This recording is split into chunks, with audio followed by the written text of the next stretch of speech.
जान बो यार नकी डो यार जो नकी मानुन ते अमयार नकी 2000 जो नकी मानुन ते अमयार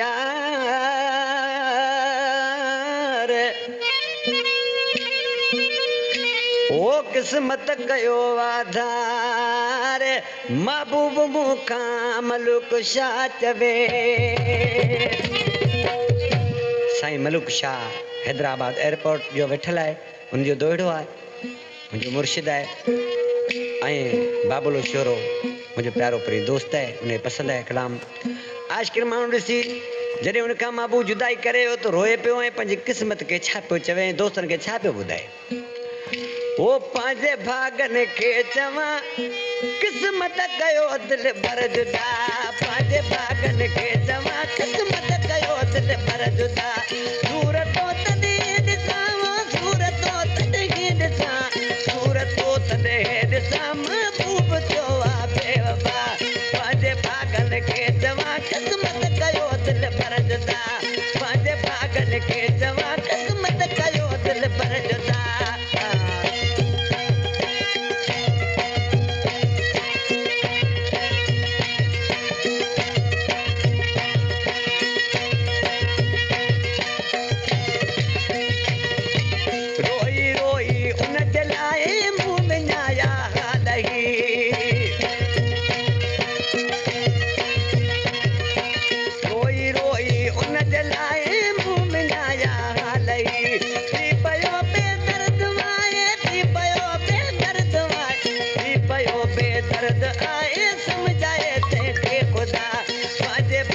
के चवां क़िस्मत कयो दिल भर जुदा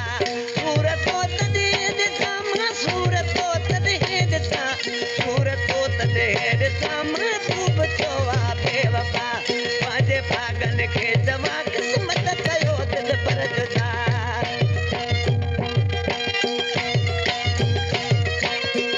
फ़कीर खादिम मला मटरे शाह जो फ़कीर पिटरे खां उस्ताद मोहम्मद बेंजे वाले जो दोस्त है इश्क जे आड़ा में मुझो अंदर वियो आसड़ी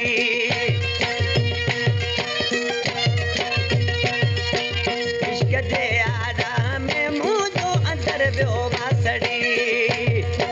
कोन तो मुँह साथ है वो कोन तो मुँह साथ है कोन तो मुँह साथ है ओ दिल जो पक्को दिल रुबा कोन तो मुँह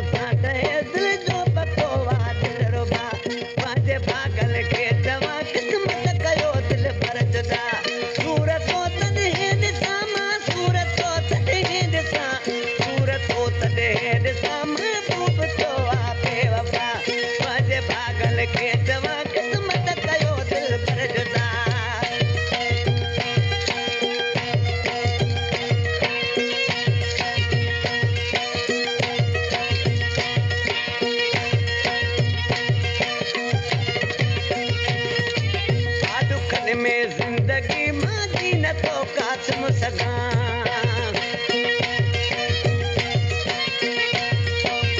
दुखन में जिंदगी मादी न तो कासम सगा रोई रब खां तो गुरा रोई रब खां तो गुरा रोई रब खां तो गुरा मन का मिले मुँह पे वफा पंहिंजे भागनि खे चवां क़िस्मत कयो दिल भर जुदा सूरतो तॾहिं